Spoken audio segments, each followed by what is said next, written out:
Sharon thinks for a moment.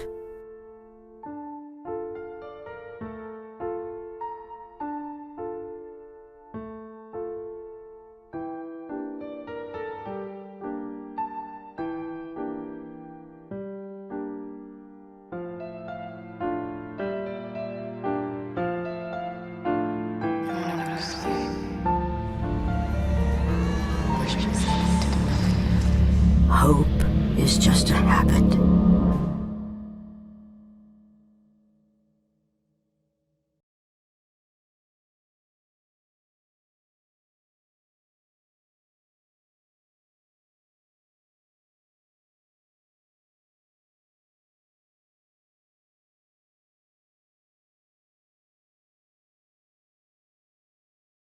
Hey everybody out there, you're tuned in to 91.8 The Fan. You're in my corner and I have a very special early bird guest in the corner. Well, it's early for some of you people. For me, it's noon, just saying. But would you like to unveil your identity to the masses? No, not actually. I have IRS issues. Oh, All okay. right. Well, I'm DC Douglas. and thank you for coming onto the show. I hope that you're having a good day today. Oh, absolutely. You said it's early for some. It's actually early for me since I probably got up an hour ago. But I'm a night owl who has a little insomnia. Well, I can understand that. I stayed up until like 3 in the morning when I shouldn't have playing video games, like a normal Oh, geek. there you go. And now, are you in LA? I'm assuming.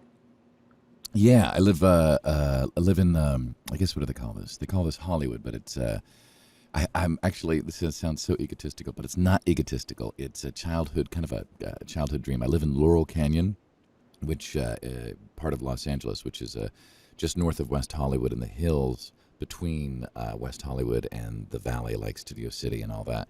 And the Laurel Canyon area, if anyone who doesn't know, it's kind of rock and roll history. It's also silent film history, but it's first back in the beginning of the century. It's when all the silent film stars came up and built hunting lodges and whatnot, and then went through a couple different building spurts. And then in the 60s, it was still cheap to live here. And so a lot of musicians lived out here. So you've got the Jim Morrison house, you've got Joni Mitchell wrote Ladies of the Canyon while living out here, Crosby, Stills, and Nash. I think even now, I think some of the Red Hot Chili Peppers still live up here. But it's got this like really rich musical history. So and it's a very funky kind of place to live that does not seem like Los Angeles at all. And about 4 years ago, got a house out here and made it a little hippie haven. Well, So hopefully it that's doesn't have the crazy drivers that Los Angeles has. only on the main road that goes up through our hill. Yes, we do get those crazy drivers. Plus, I don't know if you remember at the beginning of the year, we had the crazy German who was bombing cars. Oh Um, no, you didn't hear about this? I didn't hear about that at all. I heard about Carmageddon. I know that was a big Oh, there's, thing. that's Carmageddon was so it's Carmageddon every day here. That was so stupid. But no, this was a crazy German guy. Apparently, his mother was wanted for fraud in Germany and had moved to Los Angeles. Was living in they were living like above like a pawn shop or something on Hollywood Boulevard in the icky part of Hollywood Boulevard, and she was living there with her son. And she got busted because of it was an international thing on her or whatever. And so while in court, her son was there and realized that she's probably going to be sent back. He flipped out and was going, F America, F America. And look at that. I did a PG-13 take on that. And anyway, and so then the next day he started putting, I don't know, these accelerant things in the engine block of cars. And so cars were blowing up in around Los Angeles. And he was doing it in the middle of the night. So I think the first night there were like 15 fires. The second night there were something like 18 fires. And this is all leading up to New Year's. And then he actually bombed a car that was right in front of the Jim Morrison house, which is down the street from us, and burned a little of that house. Thank God nobody was hurt, and they finally did catch him. So crazy German.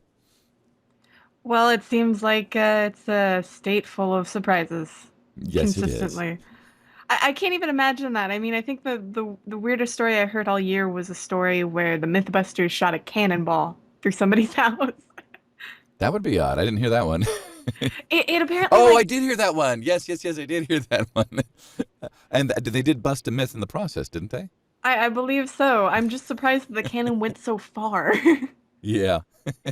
Well, there's an experiment to do in your backyard, kids. Just kidding. Hmm. But I was wondering if you have a DeLorean available, or a phone booth or something along those lines, and we could use it to go back in time a little bit. Sadly, I Basically, don't. well, it's okay. I always keep the DeLorean in the garage, so I'm all ready for it. And, the capacitor is ready to go. But I was curious if you could tell the listeners a little bit how you got interested in acting. Because I knew that any other kind of job would be too hard as far as effort. No, it was actually one particular day. I believe I was around 7 years old. I was it's so funny. I remember all this stuff. Uh, my mother and my sister had gone to the store, and I know this sounds horrible these days, but then it was okay to leave your 7-year-old alone in the house for a half hour. And I was laying on the couch in my underwear. Yes, I remember all of this. And I'm watching Dialing for Dollars, which was a show in the Bay Area. I think they have versions of it around the country. Dialing for Dollars was, they'd play the morning movie or whatever it was, and there was the guy Pat McCormick who would have his little spiels that he would do in between the movies. And at the end, if the movie ran short, they would usually put on a thing called Hollywood and the Stars, narrated by Joseph Cotton. And these were little behind-the-scenes film shorts that were done in, I think, the 50s or 60s. And so they put on this one after the movie, and actually it was more about special effects. And for some reason, my 7-year-old brain didn't make the connection that I should go into special effects work. Instead, it said, I want to be an actor and I want to just make believe all day. But it was one of those literally, tingles on the arms, and it was like a revelation that is what I was to do. And I think it was more about that I already had, obviously, the inclination and the genetics or something. And then when I saw that, it gave the intellectual label to what it is that I always had in me already. So because I already loved to do skits at school and things like that. So and that was the beginning. And my mom came home, and the first thing I said when she walked in the door is I said, I'm going to be an actor, which was like, okay, that's nice. Hopefully that'll go away in a couple of years. But it never did. No, it didn't. I remember my dad actually saying that to me once when I was, that was probably a couple years right after that, where I still said that that's what I was going to do. And he said, in a couple of years, you may want to be this, you may want to be this, maybe you want to be a lawyer. And he goes, because, acting is, tried to do everything to steer me away from the idea of wanting to be an actor, because obviously that's not a very stable career. And then, when I was 19 and had moved to Los Angeles, then he was like, okay. I guess you're an actor. And then he was very supportive after that. Well, that's good that you had a support system going on. I mean, my mom still gets on my case. She's like, why are you doing this anime thing in your bedroom still? So I think Well, you're a little bit luckier than me. you should actually, well, then what you should do is you should interview her one day. I think that would be a horrible idea. Yeah, no, it would be an interview about, the mother of a gamer. This is And true. then you could ask what it's like to be the mother of a gamer, and then all your listeners would start to see their parents in a different light. Well, You could take this website to the next level. It could be psychology for the gamer. I think I still need to go to college for psychology, but Oh, all right then. but no, we might do that. We might put that up for the Fanatics one day if you guys really want to hear my mom complaining. Oh, come on, guys. Come on, vote for it. I think that would be wonderful. Now, with acting, did you go to school for it, or did you try and hit the ground running? Did you go to an agent? What was the next step? Well, again, I've always been lazy, so I thought I could just hit the ground and run for it. Actually, the original plan was that I was going to. The plan in my mind when I was in high school, and I was hating high school. Obviously, this was before misfits were actually hip, nerds were hip. This was before where it was okay if you had a pierced ear, because when I had a pierced ear, it was all about which side was it on, and it didn't matter anyway. I would still get the crap beat out of me. So it was not a good time to be different in high school. Actually, it's never been, but it's probably a little easier these days. But anyway, so I wanted to get out of high school. I wanted to take the proficiency and just get out, which is, I guess, it's like the GED in California. There's Anyway, who cares? Get lost in minutia, and that'll be boring for your listeners. The plan was, it was an awesome plan. I was going to go to Juilliard. No, wait. The original plan was I was going to go to RADA. I was going to go to the Royal Academy of Dramatic Arts in London, study there, then go to New York and build up my Broadway resume. And once that was tasty enough for Hollywood, I was going to come out to Hollywood and then, start a film career and then ultimately get a TV show.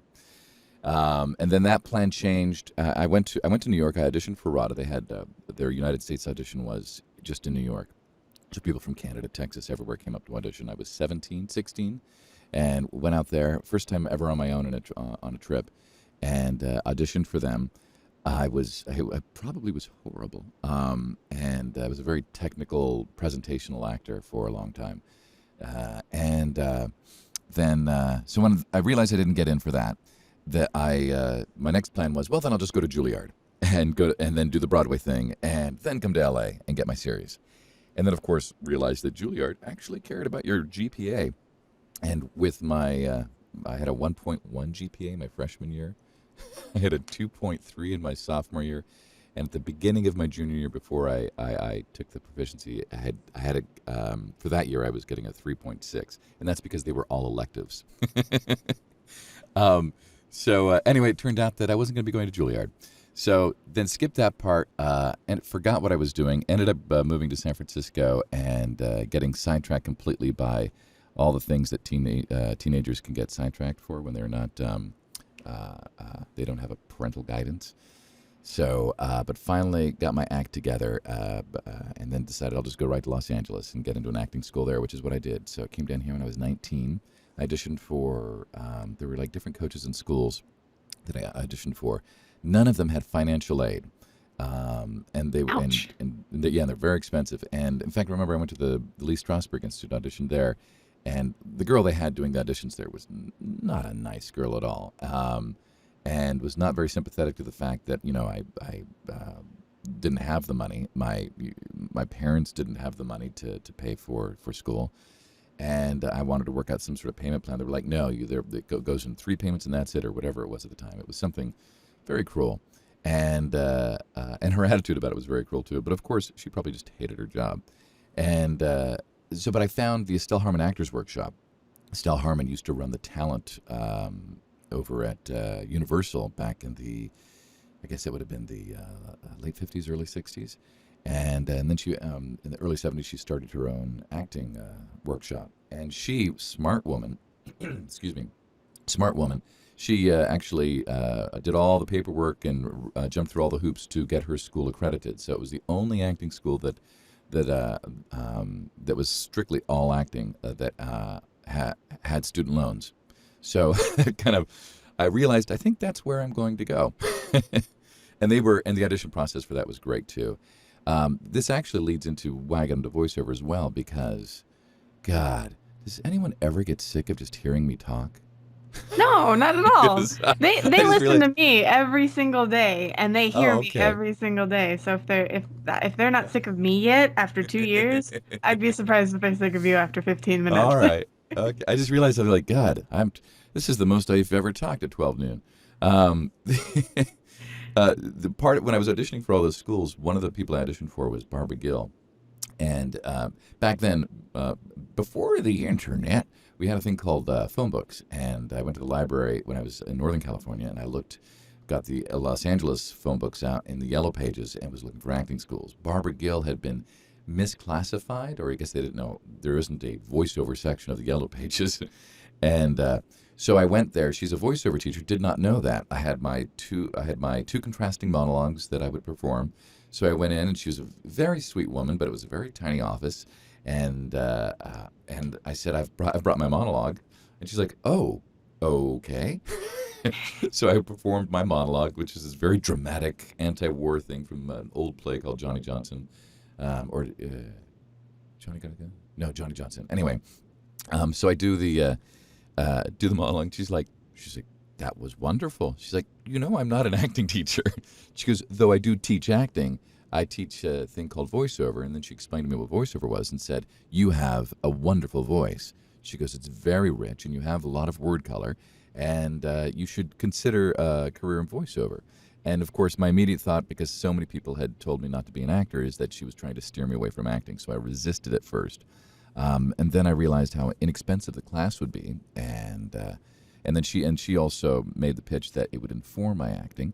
That I decided, I had 6 months once I decided to go to Estelle Harmon's. I had 6 months before that began, so I thought I'll do her class. I'll do her coaching rather. It was one-on-one for the 6 months prior to starting.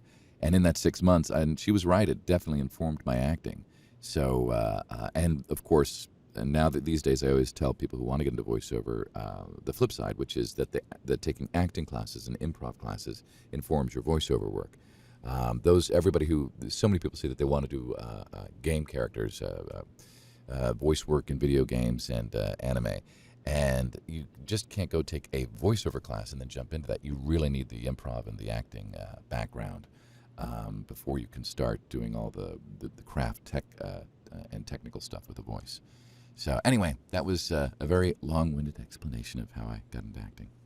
Well, that makes sense, though, saying that you have to do improv and other types of acting, just due to the fact that, one day you might be wrestling with a squid, and then another day you might be a vampire, and then another day you might be a 2-year-old with a lollipop. Right, right. Well, I think a lot of people focus on the fact that they can make the voice sound different, but people, that's interesting for the first 30 seconds, and then after that it's what are you saying, how are you reacting, and does the reality start to play, however heightened or bizarre the reality is, does it have a root, an emotional root to it that we can all identify with, because otherwise then it's just people making funny voices. Definitely. And I think a lot of voice actors say that it's difficult or either impossible just to make a living off of anime voiceover or video game Absolutely. voiceover. Yeah, absolutely. Well, that's the I guess it's not a secret. It's just not known about the business. Is that and our unions have been working on it. I don't really follow it anymore. I prefer the uglier politics of national politics. But our unions are trying to, or people within the unions have been trying to get residuals for video game work, and to no success so far. And that's the thing, is that you can go and do a video game. You can do one session on a mega game that goes out and makes millions of dollars, and that you were just paid for that one day. And it's fine that, again, this is all about get into who should make what money and all of that. But the way that the business setup has always been, actors have a bizarre, it's a bizarre trip for actors through life, in that it's rare that you get a Monday through Friday 9 to 5 job as an actor. That usually doesn't exist, but if you want talented people, and you want them available when you need them available, they need to be paid in such a way that they can survive between these gigs. Now, obviously, it's only the fittest survive, or those who have the tenacity to stay and to struggle through. But I think that's partly why we get residuals and why we are paid a certain amount of money. Obviously, on a certain level, it gets kind of perverse when you get to the star level. But that's how most actors that you've never heard of get by. They get a commercial that runs for 6 months, and they get residuals off that, and that allows them then to go and do theater for 6 weeks somewhere, or allows them to feed themselves while they're auditioning every day trying to get that next gig. And obviously, if you're not talented, you're not gonna get hired, and eventually you'll give up. So it's not about covering those people necessarily. It's about covering everybody else, because at any given time there's only a minuscule percentage of actors that are actually working, and I think the stats are something like only 12% of the union can make a full-time living off of acting.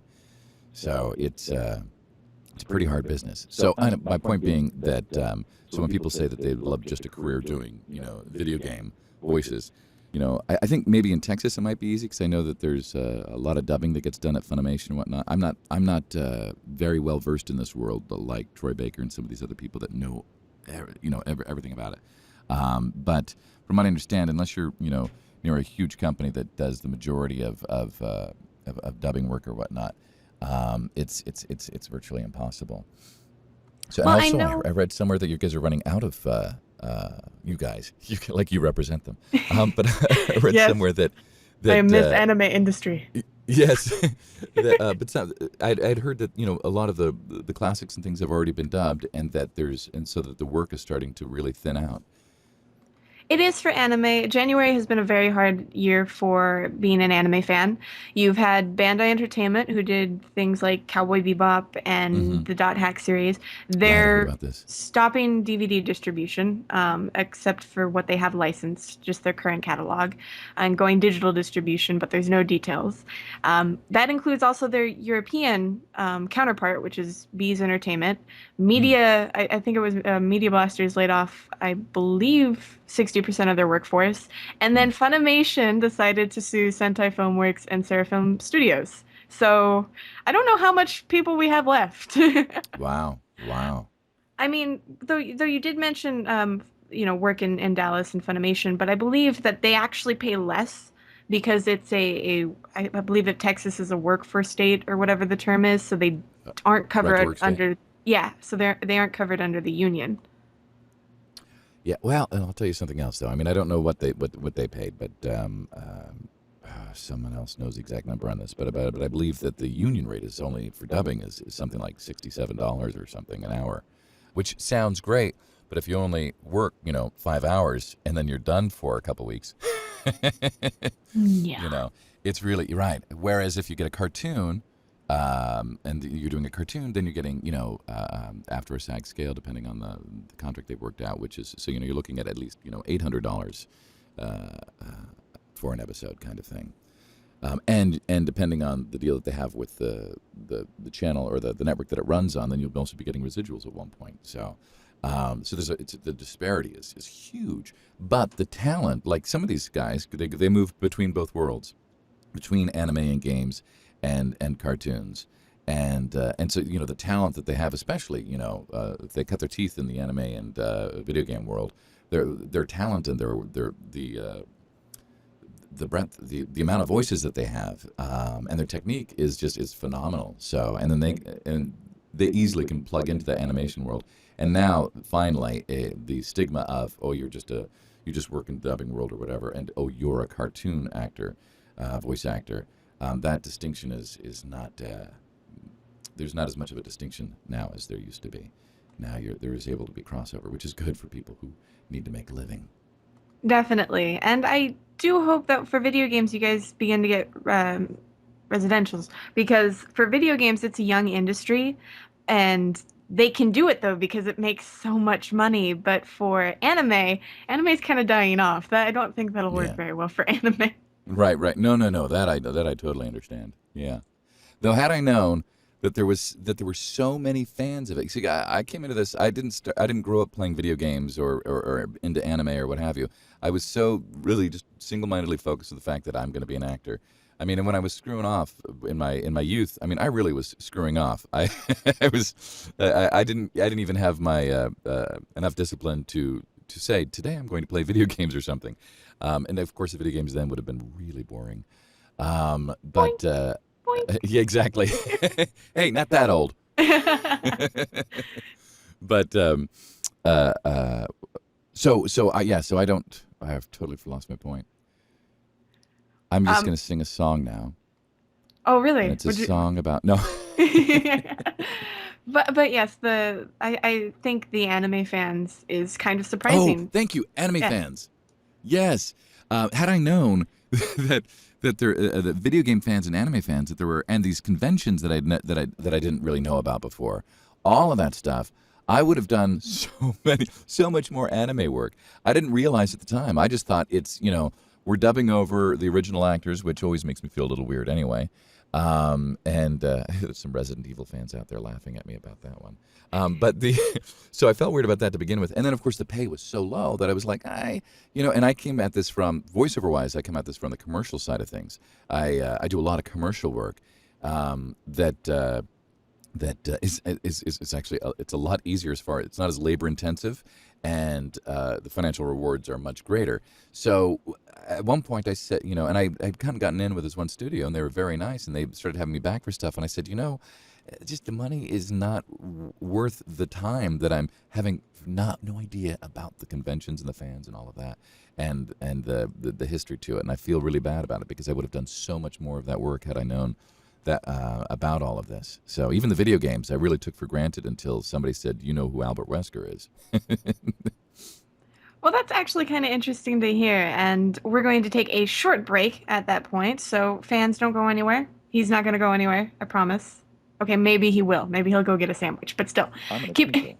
Yeah, there you go. So keep it tuned to 91.8 The Fan, everything you want and nothing you don't. Swan Dive.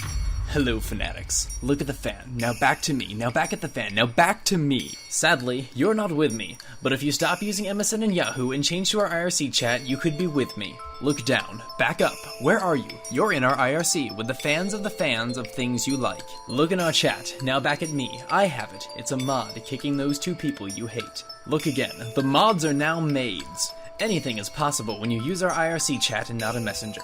I'm on a wolf's. Hey everybody out there, you're tuned in to 91.8 The Fan, and my special guest is still here. I didn't have to tie him to a chair, I promise.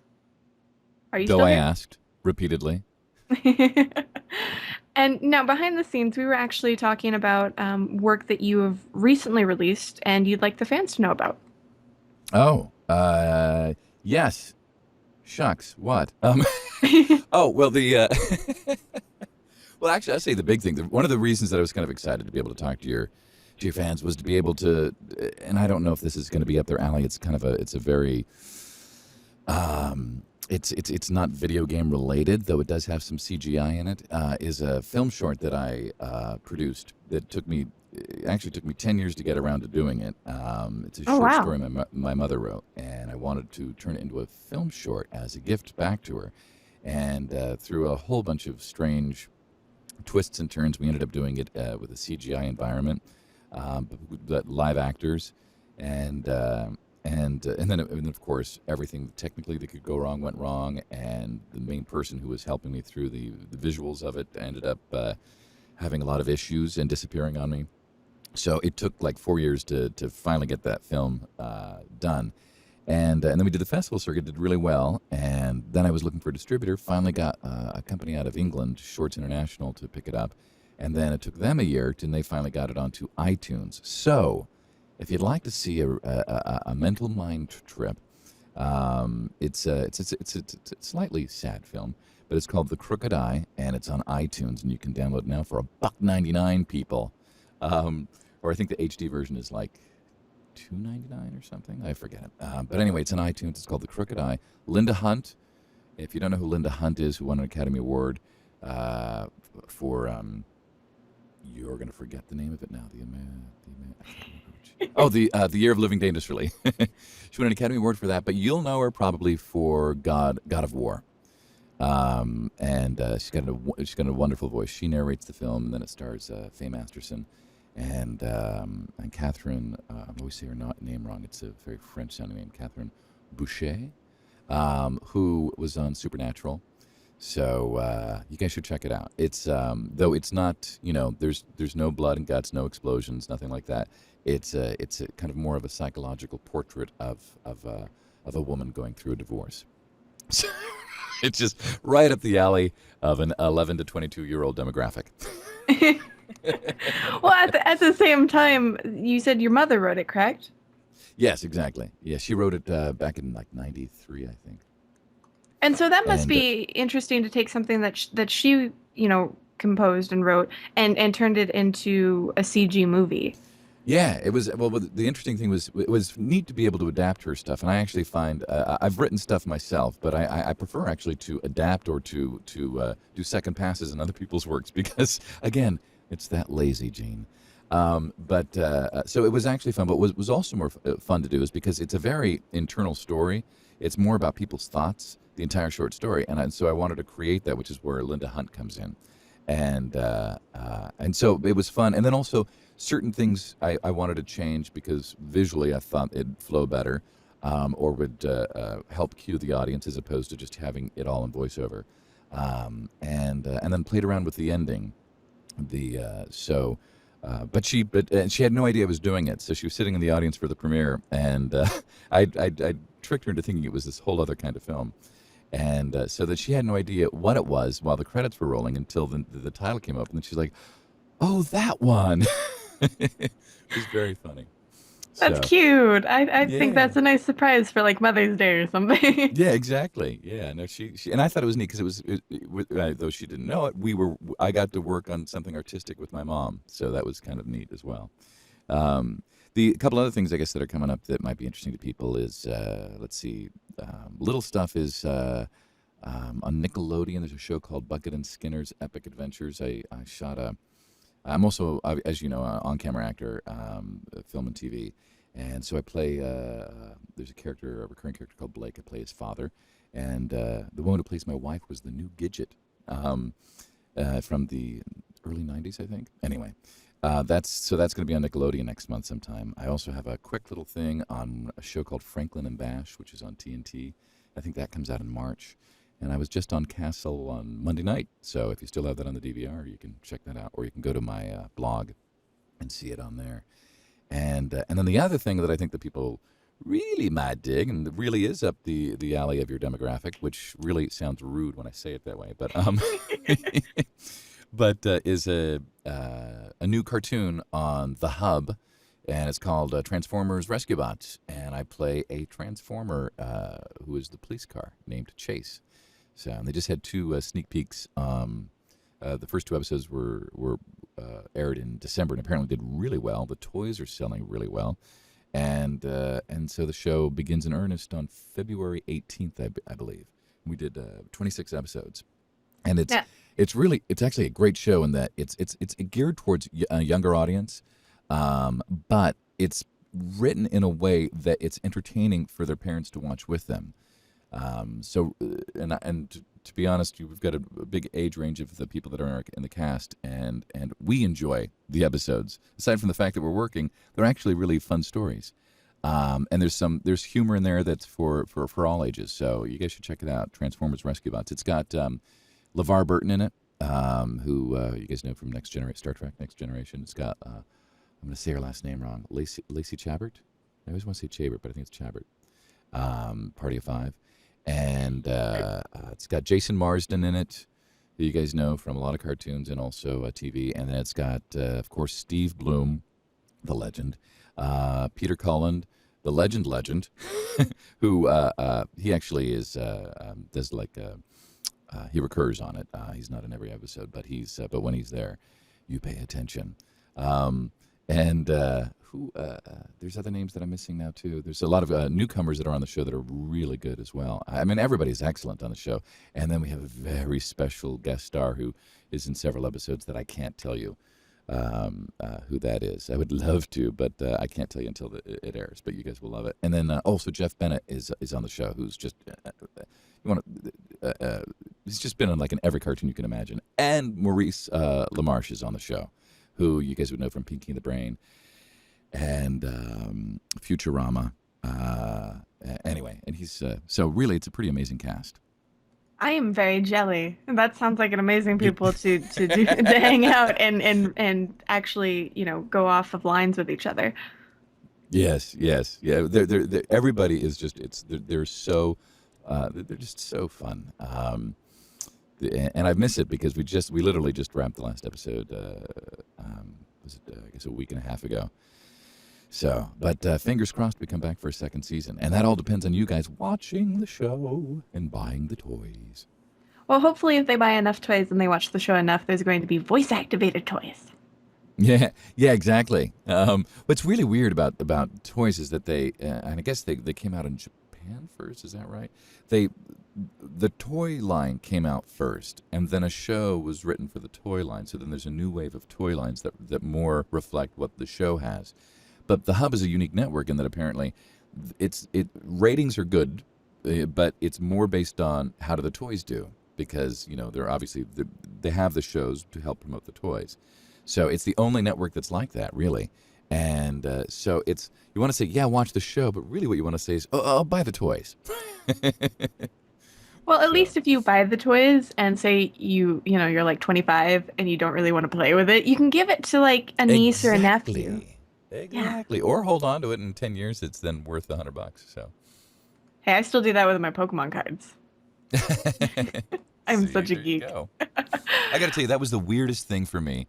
Was that I did the whole Star Trek universe, like the Transformers universe, is pretty wild, and I didn't that's again another thing that I always knew was out there, but I never really knew the details of. And then when I got into it, it's got it's got a Bible as far as the show and what things can happen and can't happen, and then just this fan base that goes back 30 years or more.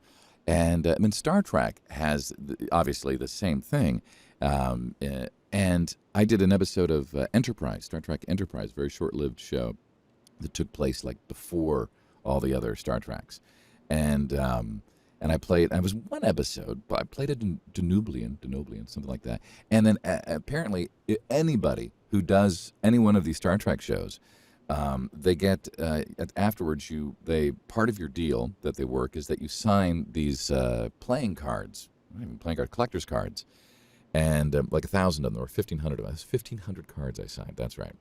And I remember thinking, this is really bizarre, but okay, I'll do it. And I signed them all. And then one day, years later, I'm on the internet, and then all of a sudden, under my name for images in Google, is this thing pops up, and it's it's my signature on a card, and I'm like, and it's on eBay being sold. Or at least they go in for a lot of money. I don't think it was, but more than what I got paid to sign it. I was like, that's really bizarre. Who wants my signature? Yeah, I'm nobody. So. Well, apparently Star Wars fans really want them. Or Star Trek. No, yeah, or Star Trek fans. Yeah, yes, exactly. I just angered everyone in the chat. Yeah, you did. But I'll make it up to them. I also am, and this was the closest I've had to a fanboygasm. Do we say that, or is that inappropriate? That's fine. Fangirlgasm, fanboygasm is perfectly fine. I had one of those when I got. I've worked with EA and Bio. I get confused between all the different companies. There's one company that's so good to me that I did one game for them. And that when they have these larger games where they need lots of voices, I'm sorry, they have they need lots of voices. Sometimes I'll just get a gig out of the blue without having to audition, which is really, as an actor, it's one of those lovely little gifts. And they pulled me in to do some voices for Star Wars: The Old Republic, and I was very excited about that.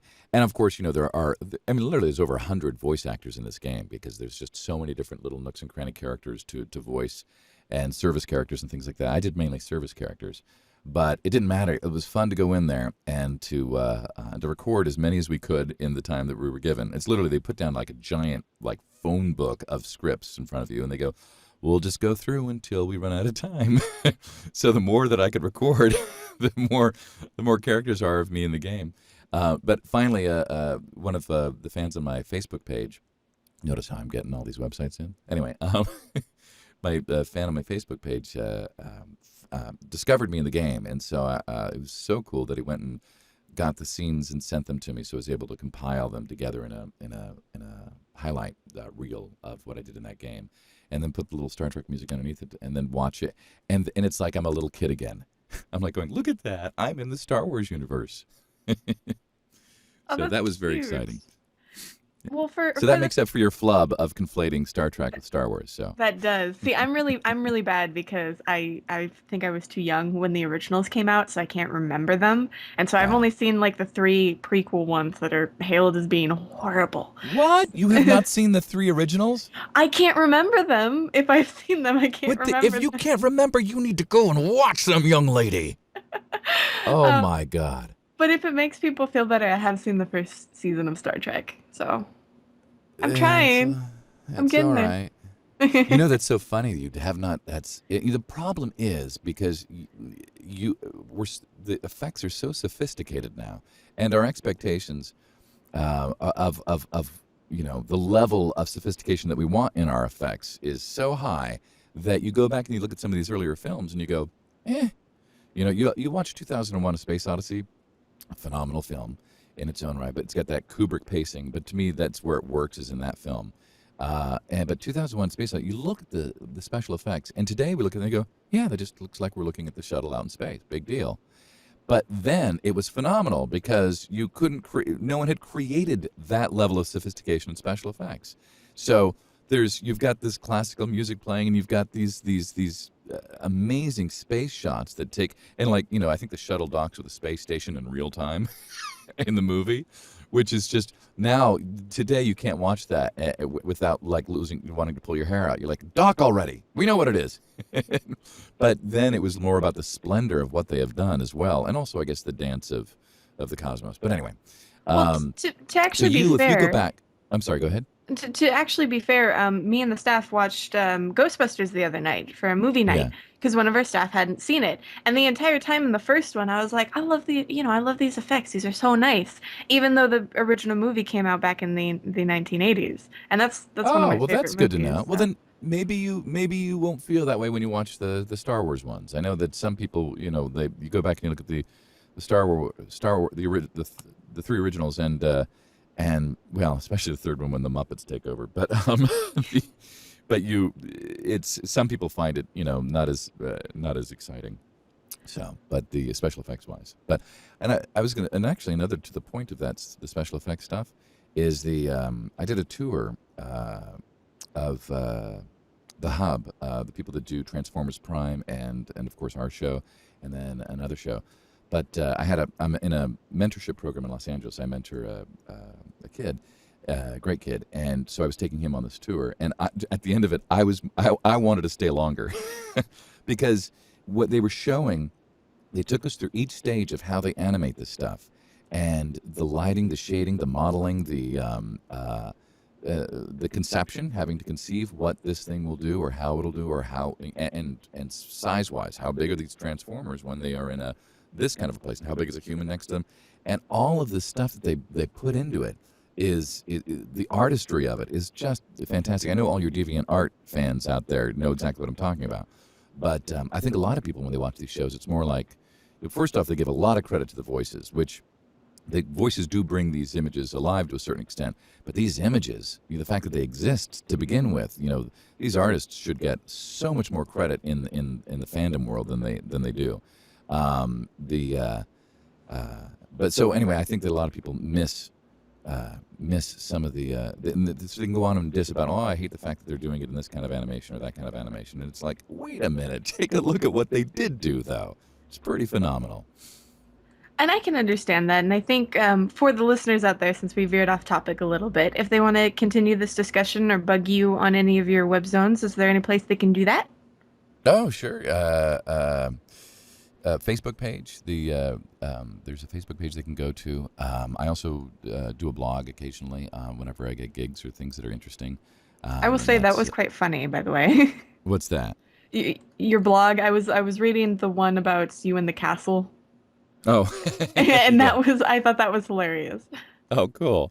And for the Wesker fans or whatnot, there's ringtones on the blog as well, and some parody videos that people get a kick out of. So yeah, those are the two where I kind of interact, and of course on Twitter. And then I've got a voiceover website that if people want to go peruse all the work that I've done voiceover-wise, and then I have an on-camera acting website, which is dcdouglas.com, and that's got all the video clips of stuff that I've done or produced. And they can check that out there, or they can just go to iTunes and download The Crooked Eye. And now for the anime fans that are really brave and they want to stalk you from the bushes, are there any events that you have coming up? Oh, thank you for asking. I completely forgot. Yeah, I'm going to be. I don't usually get invited to cons, so it's fun when I do. The Ohio ANG, the Animation and Gaming Ohio convention, which is in Mason near Cincinnati, Ohio. I'm going to be there at the beginning of March or whenever their dates are there. Doing some signing and I think a quirky dubbing panel we're going to be doing. And then for those who are over 21, we're doing a Q&A and drinks panel as well. So, yeah. Ooh, sounds like fun. That should be fun. Yeah, exactly. And now we have a tradition here on 91.8 The Fan where we put you on the spot, and we were wondering if you'd be willing to participate. Without telling me what it is. Yes.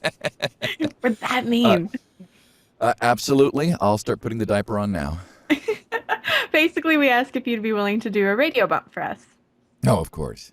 Awesome. The only trick is that we ask you to do it live on air. So if you do make a blooper, everybody hears it. Oh, that's not good. We just ask if you'd be willing to say, hello, my name is, you put your name there. I do this. You can say characters. You can say that you're a voice actor, you're an on-camera actor, whatever you want to do. It's free range, so you can improv. And you're tuned into 91.8 The Fan.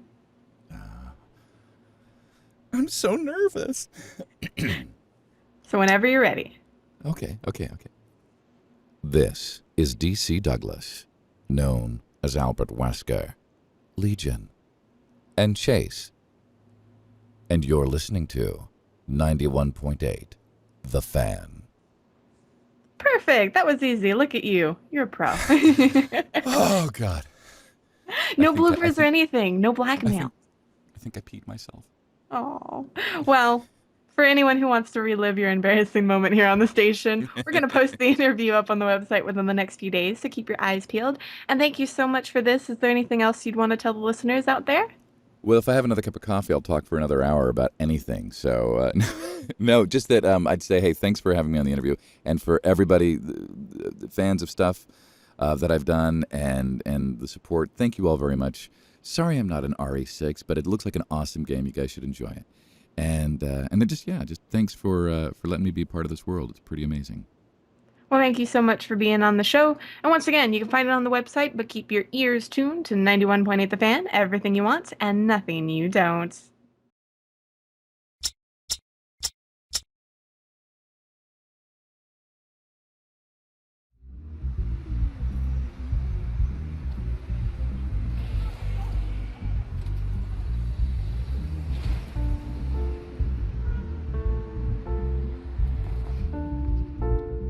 Sharon thinks for a moment.